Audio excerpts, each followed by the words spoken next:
Hello, everyone. Now we are in can get back of workshop now, and you will see there's many oxygen generator and oxygen generators in this workshop.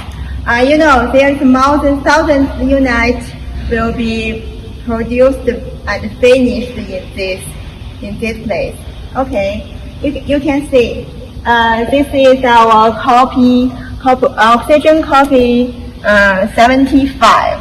This is the touch screen, and this is the emergency part, and this alarm and power. And you will see this is oxygen analyzer, and this is Siemens PLC.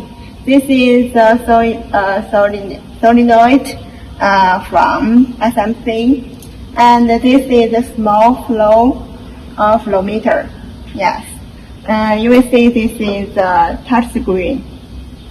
Okay, let's go to the back of this.